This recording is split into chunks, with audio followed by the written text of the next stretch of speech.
Craig Pinelo, P-I-N-E-L-O, partner at GMMB.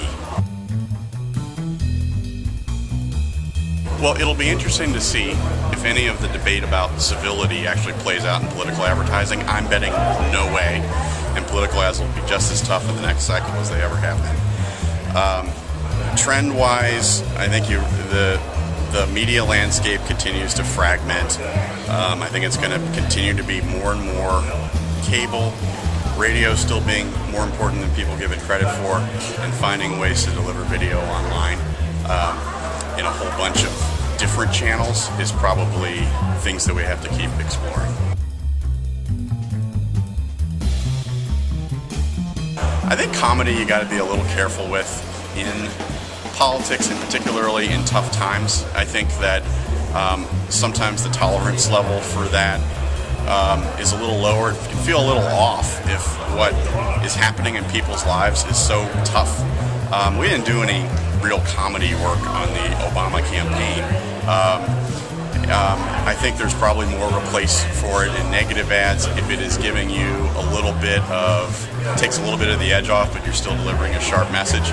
If you've got a candidate that has the personality to strike the balance between being funny and delivering a message and still being seen as a leader, then I think it can work in that context.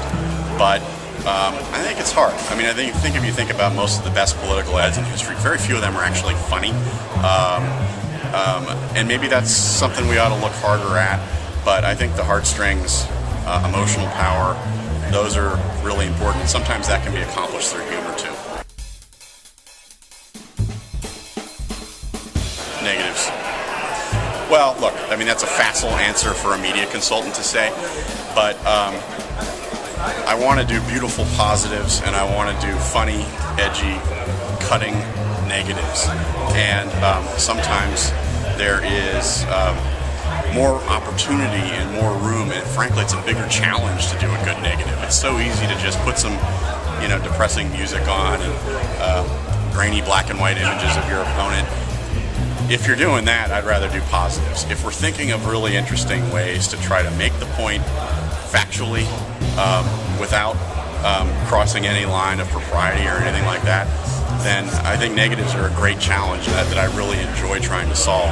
But first and foremost, I want to tell my guy's story in a great emotional way, and then I have some fun doing the other stuff, but it's got to be effective too. I mean, there are a lot of great firms out there, many of whom were part of the Obama campaign too. Look, we've worked for the last two Democratic presidents.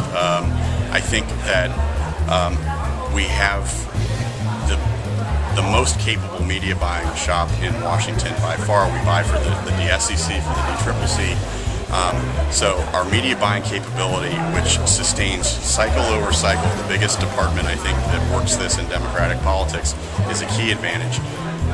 We have a very senior band of producers who are outstanding at getting these spots done. Our own in-house production facility. All those things make a big difference when the chips are down, when you have to move fast. We can actually digitally ship from our own office. But at the end of the day, it's the experience of people like Jim Margolis, who was so central on the Obama campaign, Frank Greer. These are guys that taught a lot of us everything we know in terms of, going back to the Clinton campaign. So I think it's the experience, it's a winning record, and it's capabilities that I think are pretty unmatched in terms of production and media.